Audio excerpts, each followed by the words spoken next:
Hey Lotus loves, today I'm sharing a simple makeup routine you could do every day to work with what you have and enhance your natural beauty without causing too much of a fuss. Let's get into it. I'm gonna moisturize my lips. This is the Mango Kiss Strawberry and Lavender flavor. This lip balm keeps my lips nice and moisturized. It's almost like a lip mask, but not really. It's just a lip balm. I'm gonna start off with my eyes, and what I like to do is curl my lashes before I do anything else. Because my eyelashes are straight, if I put mascara on them, it's just gonna make them look more droopy than they did before I put mascara on. So curling my eyelashes is a must. For the straight lashes that went down in the corner, I kind of do a little bit of a scooping action with my eyelash curler. Just be really careful not to poke your eye out when you're doing this.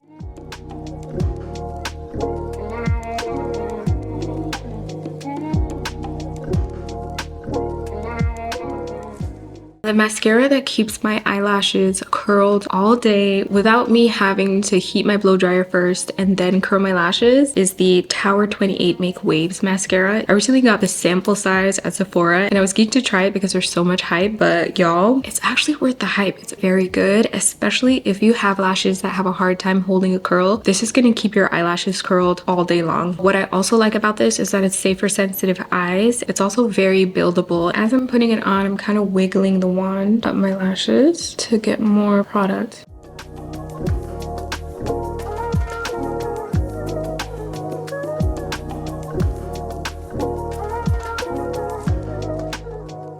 Now that my eyelashes are making me look alive and awake, I'm gonna go into color correcting. If you have any areas of your face where patches are a little bit darker, you definitely want to color correct them first, but you want to do it the most simple way possible. And what I found is using a color correcting stick has been the simplest, easiest way for me to do that. The color correcting stick that I love to use is by Lift Tinted. The shade I'm using is in Rise. It helps me to get a very beautiful base. It's gonna look a little crazy at first because I'm gonna be putting a burnt orange color all over my face, but once I go into my next step, you guys are going to see that it works out really well. To color correct, I'm going to put these over the areas that are a little bit darker than the rest of my face.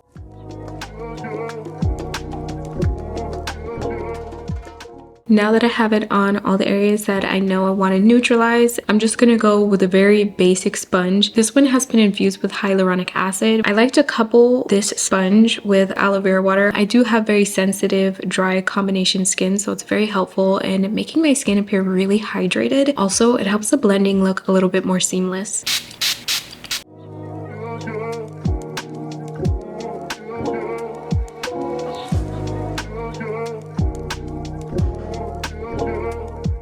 You can also blend this with your fingers. Make sure your hands are clean.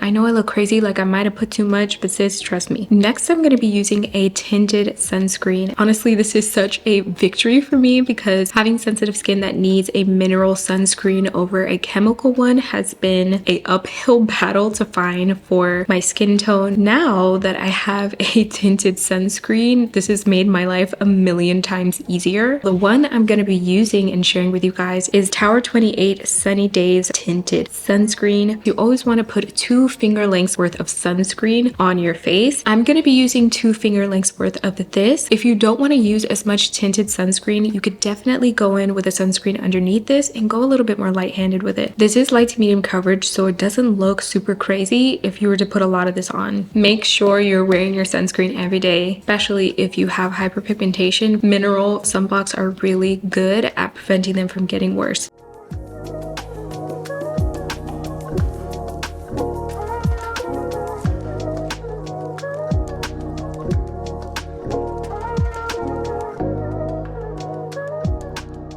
Now that I have that all rubbed in, I'm going to blend it out with this same exact sponge, but I'm going to be using the clean corner of this. Anywhere that I need a little bit more coverage, I like to target those areas with a full coverage concealer. The one I'm going to be using is Lift Tinted. It's like a serum concealer. It looks very natural. It blends in so beautifully and effortlessly.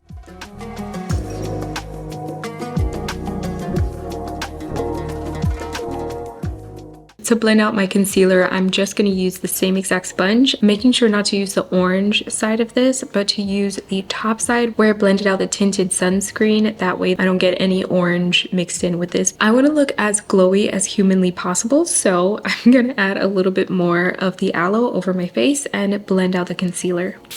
It's almost completely blended out in like a few seconds. Dude, how does it get better than that? It literally looks like I put nothing there, but there was a lot. I like to go in with my ring finger to blend out the corners because it's easier for me to reach. I feel like I can't really reach it with a sponge. In an attempt to prevent creasing, I'm gonna put a little bit of powder. I feel like I've tried every single trick in the book, but my concealer always creases. If you guys have a secret, please put me on. I'm not gonna be putting powder all over my face because I absolutely hate how that feels. So I'm gonna be putting a tiny amount under my eyes and along my T-zone. The powder that I'm gonna be using is by Plain Jane Beauty. Make sure that you use a dry sponge when you're putting your powder on because otherwise the powder is gonna go on very patchy. You could also use a brush if you like. That can work too. I'm lightly tapping the powder on. Now, this is a loose powder, so I have to be really careful, but you just want to lightly tap it, and then I scrape off the excess before I press it into my skin. Adding a little more as I go, but you know, go bit by bit. Don't add a bunch because it's very hard to correct powder after you put it on, especially if you're sealing in a cream product. Girl, it's just not gonna work out. The simplest, easiest way to contour is using a creamy contour stick. With the contour, my main focus is creating dimension and bringing shape back into my face instead of it just being one flat color. This contour stick in particular, I think it cost me $5 and it lasts me forever. I probably should get a new one by now, but it is what it is. I'm gonna get a new one. I promise. Really, I'm gonna be good. I'm gonna be filling my cheekbones and then going a little bit under. And then I draw a line down. I'm also gonna define the jawline.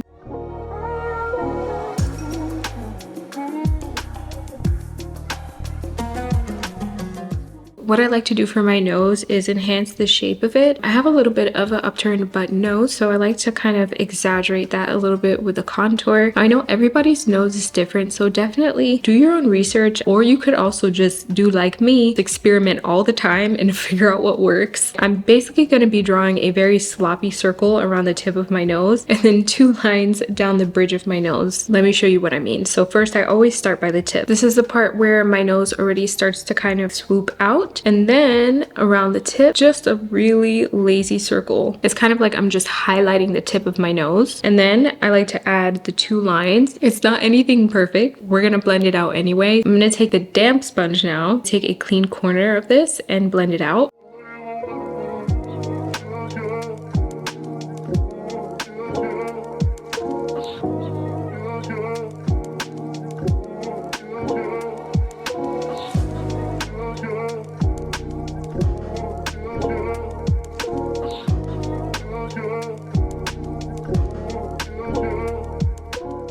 We're gonna do a little 2-in-1 for our cheeks and our lips. And what I like to do is use a multi-liner pencil. The one I'm using is by Tower 28. The shade I'm using is called Paint My Number. This is described on the website as a muted mauve. I don't know any other way to describe it, so that's basically what it is. I'm gonna add this to my cheeks and my lips. And this color is good if you want a natural subtle flush. It seems like I'm putting a lot, but y'all, I'm really not putting that much.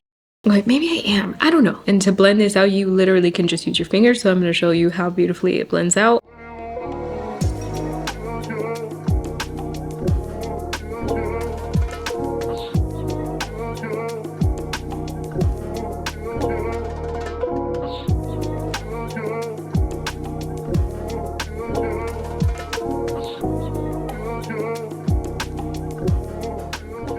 If you want a really natural, softer brow, go a shade up than your normal shade. For example, the shade that I would usually go for my eyebrows was a dark brown. This one is medium brown instead. The one that I'm using right now is the Tarte Amazonian Clay Waterproof Brow Pencil. Wow, that was a mouthful. The way I start my brow is by using the tip of my nose as a guide. So since it's here, that's where my brow is gonna start. You don't need to press down hard, just lightly, as if you're an artist and this is your canvas and you are creating feathers, light feathery strokes. That's filled in enough for me at the tip. If I was going for a more dramatic look, I would do more, but that's good enough. Let's just continue what we're doing here. And again, I'm not pressing hard. I'm just doing barely any pressure to create a light shadow. Not trying to create a harsh line, just a very light, soft shadow. I personally like to thread my eyebrows so I don't don't have to work as hard when I'm filling in my eyebrows. If you don't have your eyebrows done, this makes it a lot harder. I'm not creating a shape per se. I'm basically just filling in the gaps, creating a very light, fine shadow where thicker hair would be, and extending the length of them just a little bit. Here, I'm gonna continue to extend it just beyond where it actually stops. This is going to draw attention to my cheekbone area, pointing it down in that direction. Voila, the eyebrows are done. Where is that even coming from? I don't even know what kind of accent it is. Next step is to apply a highlighter. Now, I love this highlighter in particular because it's like a serum kind of formula. The one that I'm using is the one by Live Tinted. This one's good because you can apply it to your face, you can apply it to your body. It's whatever your everyday look looks like. Have fun with it. I like to put this on the back of my hand first, add it to the high points of my face, the tops of my cheekbones, the tip of my nose, my cupid's bow.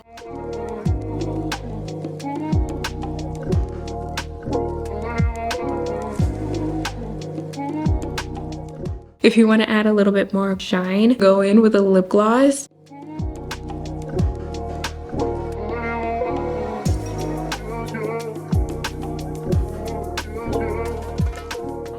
I finished and set my makeup with some more aloe water, just sprayed it all over, and then fanned it dry with this beautiful big fan that I have here. That's basically the whole look. So if you guys enjoyed this, go ahead and subscribe and share for more, and I'll see you guys next time. Going to play this.